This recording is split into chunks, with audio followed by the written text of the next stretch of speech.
Hello, ladies and gentlemen. This is OneManCast here, and I am here today to review Megadimension Neptunia VII. All right, well, let's get started, shall we? Uh, all right. Well, this particular installment of Megadimension Neptunia VII is a huge step up from this particular franchise here. And one of the things that stick out to me the most is the new epic style of fighting in sharing field. The sharing field was one of my favorite aspects of this game, not just because of the way the fighting style kind of harkens me back to stuff like Final Fantasy and God of War, but also because of the incredible theme song for the OST, Encounter of Destiny. It also made 3 huge arcs in the story instead of a one full standard story like in the previous installments. I also like the huge increase of cute characters. Esha, one of my favorites because, well, I'm a sucker for white and silver-haired anime chicks. I loved Esha's Omni-Slice ability. Let's see. The graphics are clear and crisp. Their programming worked really well with the PS4 graphics. They made the best HD graphics you could possibly find in this series. The gameplay, like I said, the gameplay is incredibly better when it comes to battles. I like the entire introduction of Gold Third. I liked the Dogu Man, Dogu Woman thing from the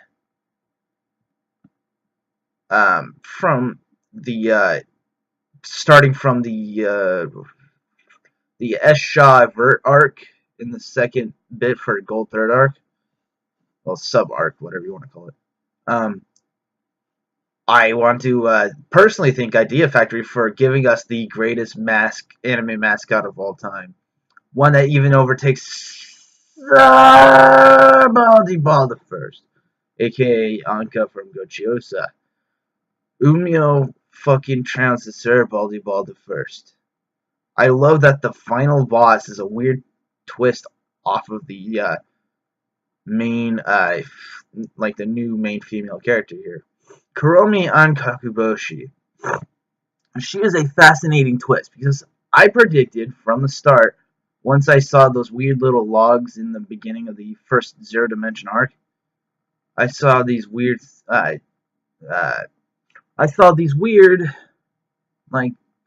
when you play the game, you see these weird little logs about, someone causing destruction and chaos. I thought it was going to be the also predictable plot twist of Uzume Tenoboshi, the red-haired girl. But they even Idea Factory and compilers like, nope, you're not getting yourself. You're only going to get an 80% out of 100 because you're not going to fucking guess this last part. Hence comes in Kuromi Ankakuboshi. And this woman, this evil boss, has been manipulating things from the background since the first second.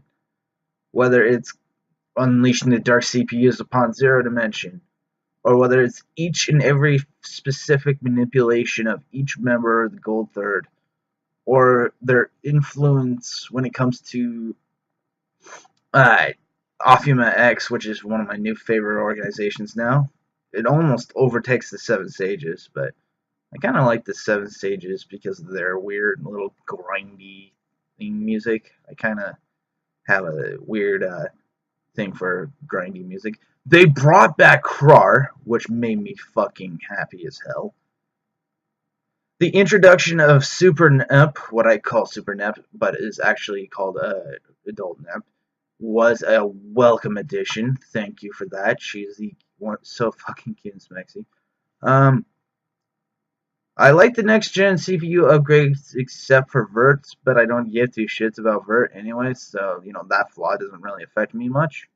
Again, I love S. Shaw's finisher, the Omni Slice, because it reminds me of one of my favorite anime slash game characters of all time, the character Sturm from Advanced Wars. Sorry about that, not Advanced Warfare. Advanced Wars. Um, Now, there's a few bad things about it. One of them was a huge constant irritant for me. And that's how, because every single time when they say, bring this person to the front, or you lose such and such character, or such and such character joins party, you had to constantly rearrange after the second playthrough. And it was getting ridiculous and incredibly annoying. The Ric Flair glitch. Now, for those of you for those fans of mine who only know me from the anime and game side, I am a fan of pro wrestling, and there's a legendary pro wrestler named Ric Flair. One of Ric Flair's characteristics is that in matches and sometimes in promos, he would just randomly flop over. There was a very, very big problem with my first playthrough because at a certain part, my characters would just randomly flop over and die. And I believe it was each character in the number 1 or number 2 slot, where when everyone else is taking damage, when they get to the final person would fall over and die. I had an entire episode dedicated to me getting fucked over royally by that Ric Flair glitch. And again, the Ric Flair glitch is, flopping over and dying for no good reason. Another bad thing is Dagu Man and Dagu Woman.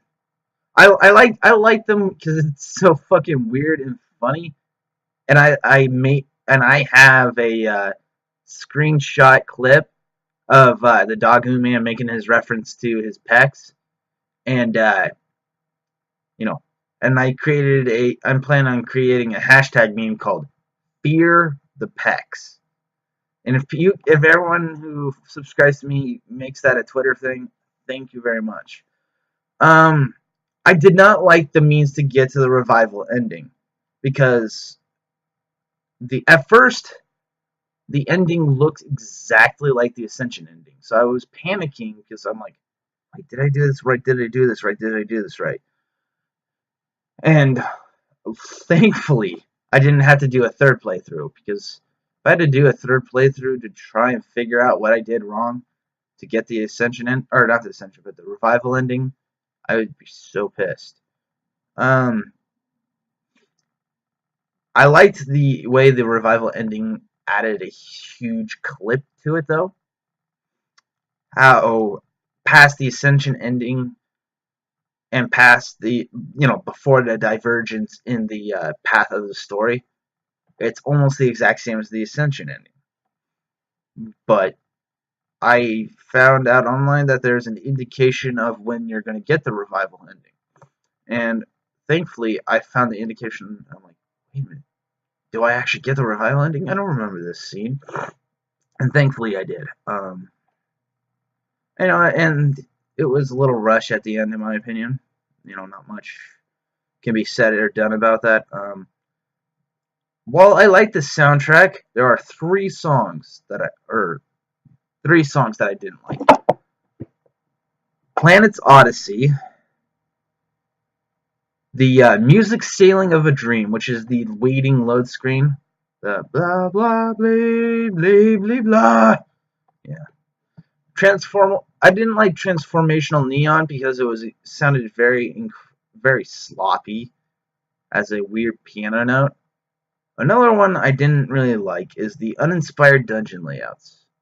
There are a few dungeons around that just look like a pre-designed dungeon map, where it's just instead of any design on it, it's just cubes and shapes all molded. Like when you try and design buildings and texture, you know how they have like the I don't remember the program that they used to draw and design these, landscapes, but it's like the stuff you would see in the pre-texture, pre-graphics add-on. It was that particular map was incredibly uninspired. Um, the other one that really bothered me was the gold towers.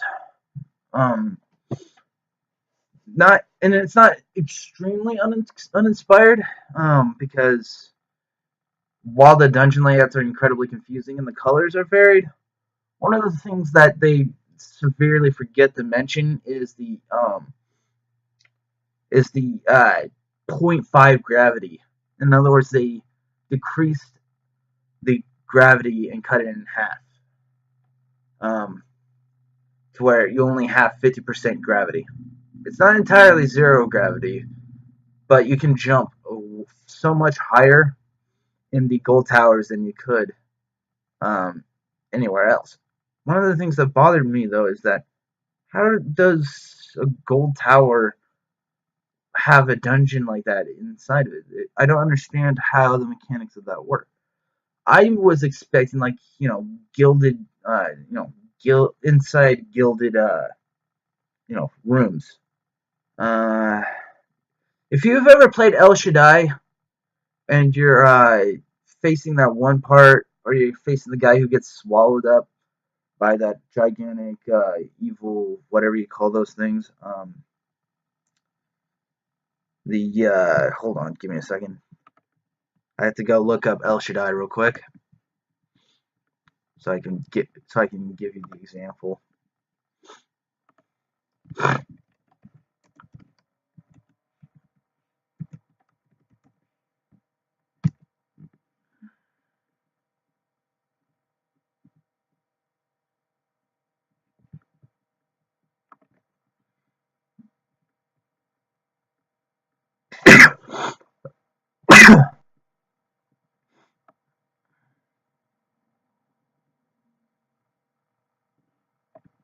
Okay, that's not gonna help. Give me a second.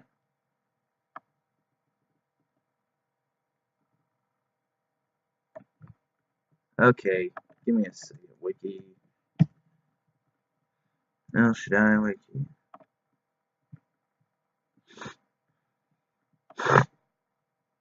Alright, where's the oh, right, the Nephilims. That's what they're called.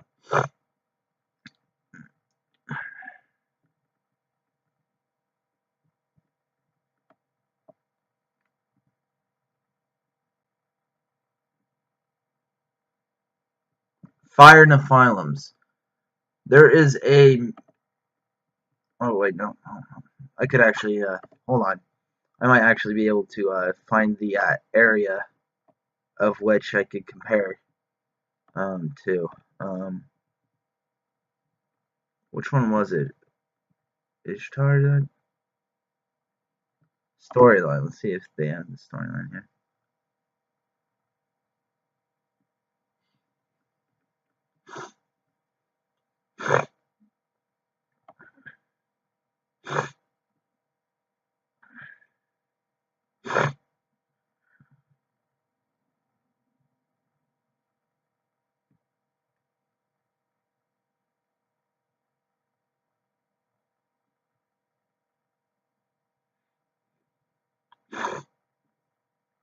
Let's see.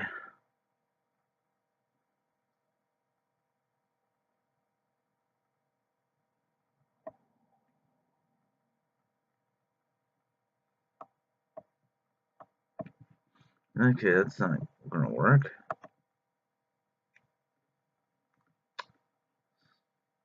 There is a tower where you face a giant fire Nephilim, and I believe.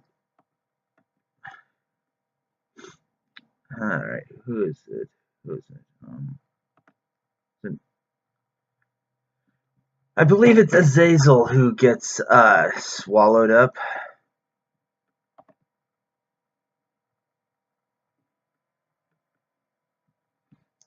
by the fire Nephilim. Azazel?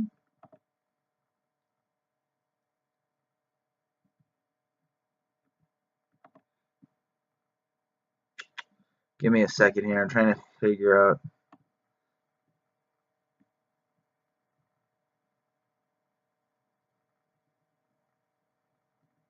That's not it.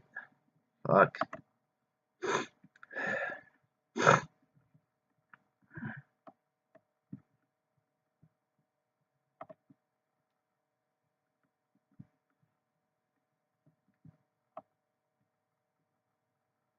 Is it Welcome to a Tower?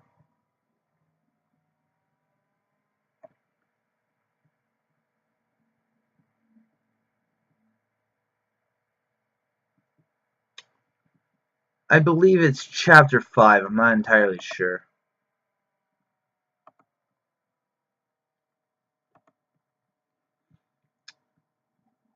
Um,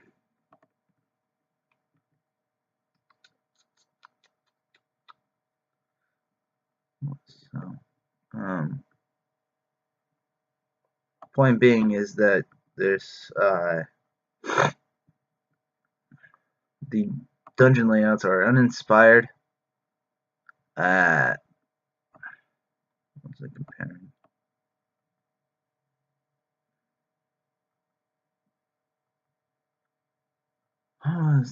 What was I comparing it to? Anyways, I completely lost track of what I was aiming at.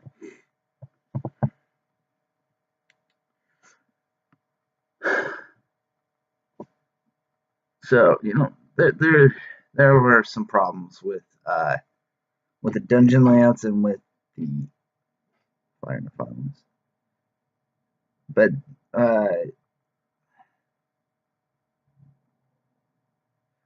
oh, that's right. That's what I was referring to. I was expecting a similar dungeon layout to El Shaddai when you're fighting the Fire Nephilim. That's what I was expecting inside of the Gold Towers, and I was rather disappointed in the design of that particular map style.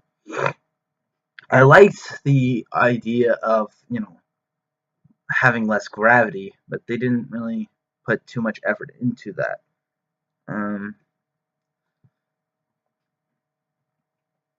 Honestly, this may not have been the.